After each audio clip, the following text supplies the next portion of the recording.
فأعوذ بالله من الشيطان الرجيم بسم الله الرحمن الرحيم إن عدة الشهور عند الله 12 شهرا في كتاب الله يوم خلق السماوات والأرض منها 4 حرم صدق الله العظيم اللهم صل على سيدنا ومولانا محمد وبارك وسلم۔ میرے محترم بزرگوں اور دوستو، آج محرم الحرام کی 8ویں تاریخ ہے۔ ایک روز کے بعد عاشورے کا بابرکت اور مقدس دن آنے والا ہے۔ یوں تو اللہ سبحانہ و تعالی نے سال بھر کے 12 مہینے اور ہر مہینے کے 30 دن پیدا فرمائے ہیں، لیکن ان ایام میں سے کچھ ایام کو اللہ تعالی نے خصوصی مقام عطا فرمایا ہے اور ان کے اندر مخصوص احکامات مقرر فرمائے۔ یہ محرم الحرام کا مہینہ بھی ایک ایسا مہینہ ہے کہ جس کے بارے میں اللہ سبحانہ و تعالی نے قرآن مقدس کے اندر ارشاد فرمایا، ان عدت الشہور عند اللہ 12 شہرا فی کتاب اللہ یوم خلق السماوات والارض منها 4 حرم، کہ 4 مہینے حرمت والے ہیں، ان مہینوں میں محرم الحرام کا مہینہ بھی شمار ہے۔ اسی طرح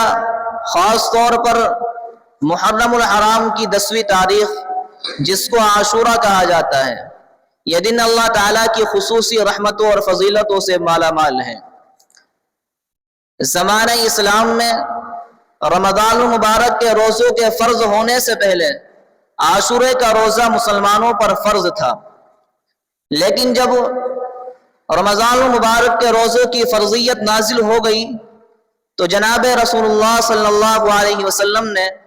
اس کی فرضیت کو منسوخ کر کے ارشاد فرمایا کہ عاشورے کے دن کا روزہ رکھنا مستحب اور سنت ہے۔ اور ایک حدیث شریف میں ارشاد فرمایا کہ جو شخص عاشورے کے دن روزہ رکھے تو اللہ سبحانہ و تعالیٰ کی رحمت سے امید ہے کہ روزہ پچھلے سال کے تمام گناہوں کا کفارہ بن جائے۔ یہ عاشورے کے دن کی فضیلت ہے۔ حضرت حسین رضی اللہ تعالیٰ عنہ جو جناب رسول اللہ صلی اللہ علیہ وسلم کے نواسے ہیں، اسی عاشورے کے دن یزیدیوں نے، ظالموں نے اور ابن زیاد نے آپ کو شہید کیا اور آپ کے جو خاندان کے معصوم بچے تھے ان کو بھی ذبح کیا، تو یہ واقعہ بھی عاشورے کے دن رونما ہوا۔ تو اسی وجہ سے بہت سے لوگوں نے یہ سمجھا کہ عاشورے کے دن کی حرمت یا عاشورے کا دن کا مقدس ہونا حضرت حسین رضی اللہ تعالیٰ عنہ کی شہادت کی بنا پر ہے، جبکہ معاملہ ایسا نہیں ہے۔ آپ علیہ السلام کے زمانے میں بھی عاشورے کے دن کو مقدس سمجھا جاتا تھا۔ خود اللہ سبحانہ و تعالیٰ نے اس مہینے کی حرمت کو بیان کرتے ہوئے ارشاد فرمایا، ان عدت الشہور عند اللہ 12 شہرا فی کتاب اللہ یوم خلق السماوات والارض منها 4 حرم۔ صحابہ کرام رضوان اللہ علیہم اجمعین کے دور میں بھی اس عاشورے کے دن کو مقدس اور بابرکت سمجھا جاتا تھا، لہذا یہ سمجھنا کہ اس عاشورے کی فضیلت حضرت حسین رضی اللہ تعالیٰ عنہ کی شہادت کی بنا پر ہے، یہ بات ٹھیک نہیں ہے، بلکہ خود حضرت حسین رضی اللہ تعالیٰ عنہ کی شہادت کا اس دن کے اندر ہونا یہ خود ان کی فضیلت کے اندر 4 چاند لگاتا ہے کہ اللہ تعالیٰ نے حضرت حسین کو شہادت اس دن عطا فرمائی جو دن پہلے ہی سے بابرکت اور مقدس تھا، لہذا اس دن کا روزہ رکھنا یہ بڑی فضیلت کا باعث ہے۔ اب اللہ سبحانہ و تعالیٰ نے اس دن کو کیوں دوسرے دنوں پر فضیلت عطا فرمائی، اس کا مرتبہ کیوں بلند کیا، تو یہ اللہ سبحانہ و تعالیٰ کو اختیار ہے کہ وہ جس دن کو، جس مہینے کو چاہے اسے بابرکت اور مقدس بنائے۔ یہ اللہ سبحانہ و تعالیٰ کی حکمت اور مصلحت پر مبنی ہے۔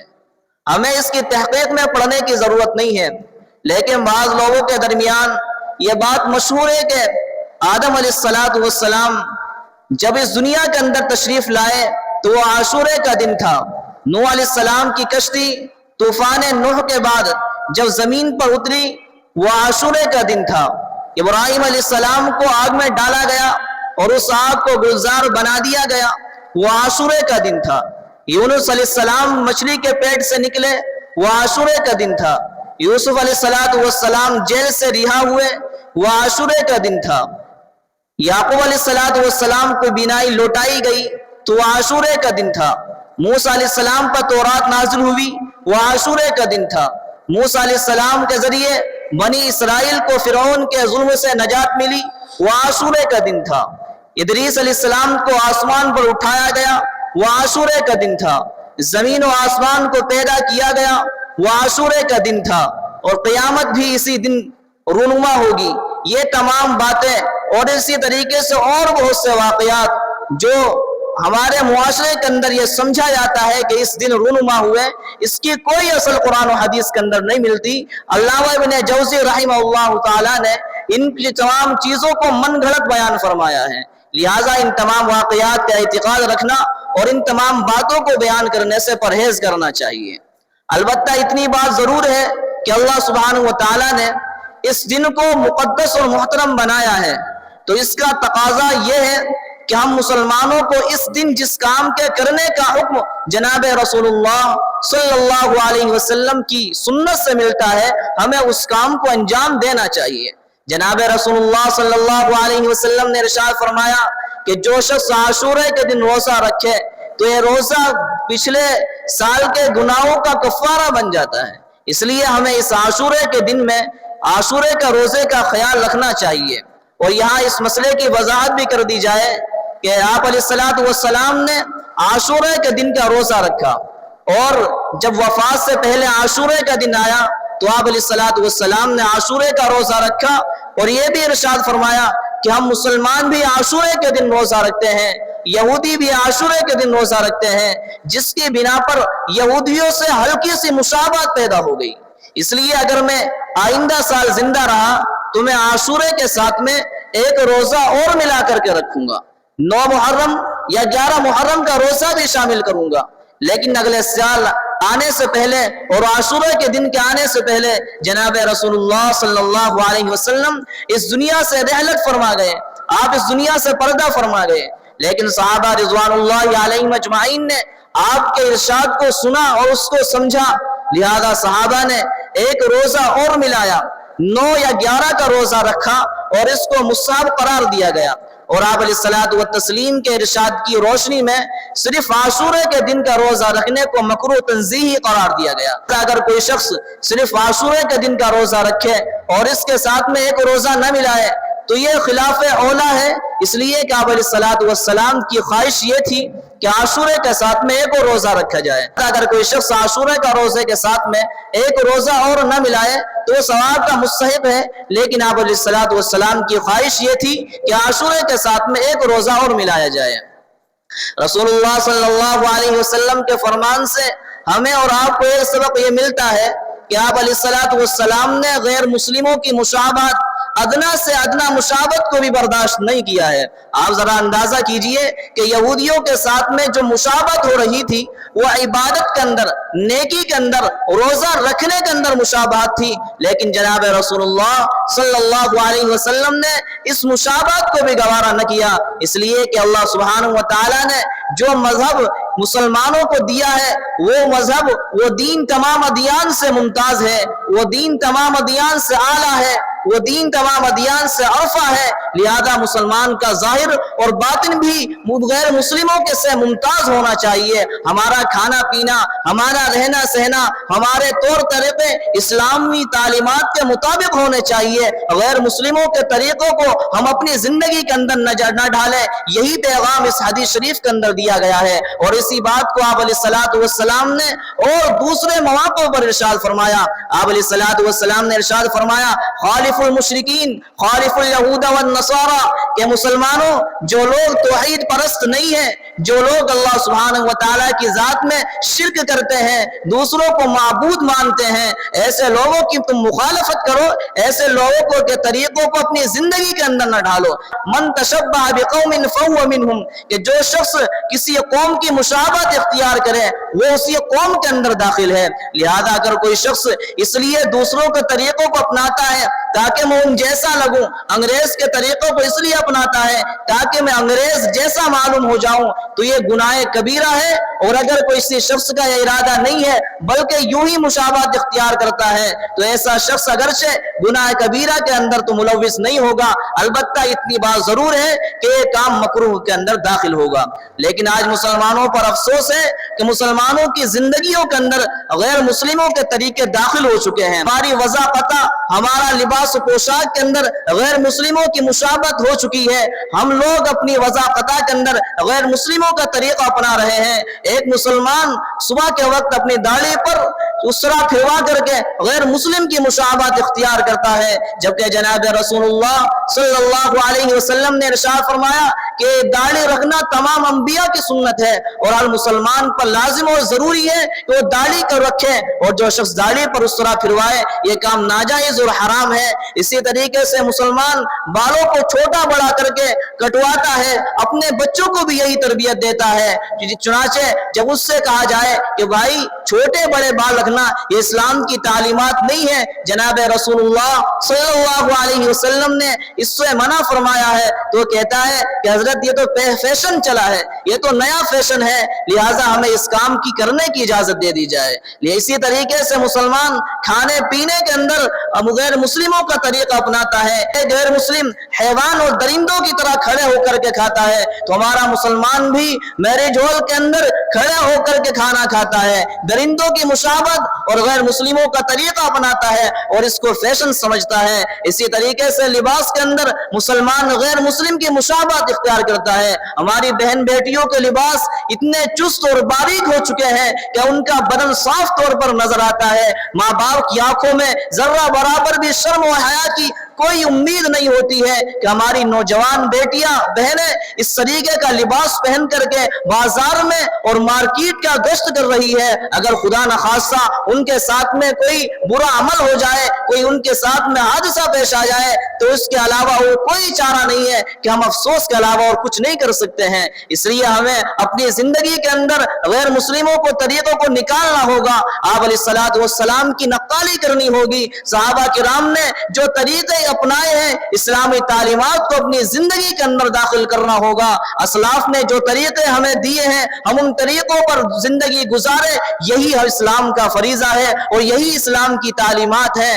لہٰذا ہمیں ان لوگوں کی مشابہت اختیار نہیں کرنا چاہیے جو ظالم ہیں، جو خون کے پیاسے ہیں، جنہوں نے مسلمانوں کو طرح طرح سے پریشان کیا ہے۔ آج بھی آپ غزہ کے اندر دیکھ سکتے ہیں کہ غیر مسلم یہودیوں نے جو ہماری بہن بیٹیوں کے ساتھ میں نازیبہ حرکتیں کی ہے، اس کو تاریخ معاف نہیں کر سکتی ہے۔ ہمارے چھوٹے چھوٹے بچوں کو، شیرخوار بچوں کو ذبح کیا گیا ہے، 70,000 لوگوں کو شہید کیا گیا ہے۔ اب بھی ہماری غیرت نہیں جاگ سکتی تو وہ کیوں جاگے گی؟ اور اگر کسی سے کہا جائے، کسی دکاندار سے کہا جائے کہ اسرائیل اور اسرائیل نواز کمپنیوں کے جو پروڈکٹ ہم استعمال کرتے ہیں، خرید و فروخت کرتے ہیں، خدا را اس سے بچیے، تو وہ کہتا ہے کہ حضرت یہ بتائیے کہ ان کا استعمال اور بیچنا خریدنا جائز ہے یا ناجائز ہے؟ آپ ذرا اندازہ لگا سکتے ہیں کہ اگر بیت الخلاء کے اندر جو لوٹا رکھا ہوا ہے اور جس کو ہم استعمال استنجے کے اندر کرتے ہیں وہ پاک بھی ہے اور اس کے اندر پانی پینے کی اجازت بھی ہے،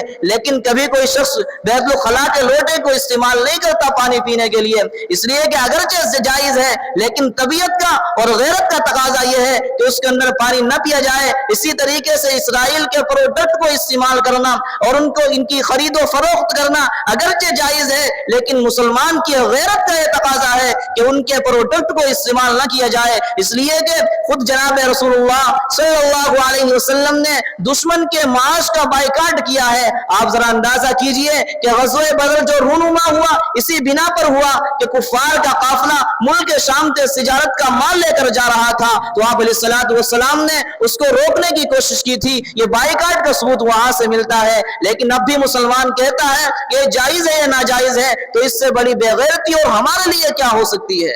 بہرحال میں یہ عرض کر رہا تھا کہ اگر غیر مسلموں کی مشابہت سے بچتے ہوئے اگر کوئی شخص عاشورے کے دن کا روزہ رکھے تو یہ روزہ رکھنا بڑی اجر ثواب کا باعث بنتا ہے۔ لہٰذا بہت سے لوگ یہ سمجھتے ہیں کہ کھچڑا پکانا، حلوہ پکانا، حلیم دلیم پکانا یہ بھی عاشورے کا ایک فعل ہے، یہ بھی ایک عمل ہے، لہٰذا اگر اس عمل کو نہ کیا جائے تو عاشورے کی فضیلت سے محروم ہو جائیں گے۔ جبکہ جناب رسول اللہ صلی اللہ علیہ وسلم کے دور میں عاشورے کا دن آیا، آپ نے کبھی کھچڑا نہ پکایا، آپ نے کبھی حلوہ نہ پکایا۔ صحابہ کے دور میں سینکڑوں مرتبہ عاشورے کا دن آیا، آپ صحابہ رضوان اللہ علیہم اجمعین کی زندگی میں کہیں نہیں مل سکتا ہے کہ انہوں نے کبھی یہ حلوہ یا کھچڑا یا دلیم حلیم بنایا، اس بنا پر کہ عاشورے کا دن آیا ہے، اس لیے ہمیں اس کام کو انجام دینا چاہیے۔ لہذا ہر مسلمان کو ان تمام کاموں سے بچنا چاہیے۔ البتہ ایک ضعیف روایت ہے، ایک کمزور روایت ہے کہ جس کے اندر جناب رسول اللہ صلی اللہ علیہ وسلم نے ارشاد فرمایا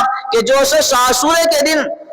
اپنے اہل و عیال پر، اپنے ماتحتوں پر کھانے پینے کے اندر وسعت رکھے تو اللہ سبحانہ وتعالیٰ کی ذات سے امید ہے کہ اللہ سبحانہ وتعالیٰ اس کی برکتیں ہمیں عطا فرمائے اور پورے سال رزق کے اندر اضافہ فرمائے۔ لہٰذا اگر کوئی شخص اس پر عمل کرنا چاہے تو عمل کر سکتا ہے، ہو سکتا ہے کہ اللہ تعالیٰ یہ فضیلت ہمیں عطا فرمائے۔ لہٰذا عاشورے کے دن روزہ رکھنا یہ صحیح حدیث سے ثابت ہے، اس عمل کو ہمیں کرنا چاہیے۔ اس کے علاوہ اور جو بہت سے افعال اور بہت سے اعمال جو عاشورے کے دن کیے جاتے ہیں، قرآن و حدیث کے اندر اس کا کوئی ثبوت نہیں ہے۔ آپ علیہ الصلوۃ والسلام پر جو قرآن نازل ہوا ہے اس کے اندر جو ارشاد فرمایا ان عدۃ الشہور عند اللہ 12 شہرا فی کتاب اللہ یوم خلق السماوات والارض منها اربعۃ حرم، وہیں پر ارشاد فرمایا فلا تظلموا فیہن انفسکم کہ مسلمانوں ان مہینوں کے اندر اپنے اوپر ظلم نہ کرو، ان مہینوں کے اندر گناہوں سے بچو، ان مہینوں کے اندر بدعات اور خرافات اور برائی کے افعال کو انجام دینے سے بچو،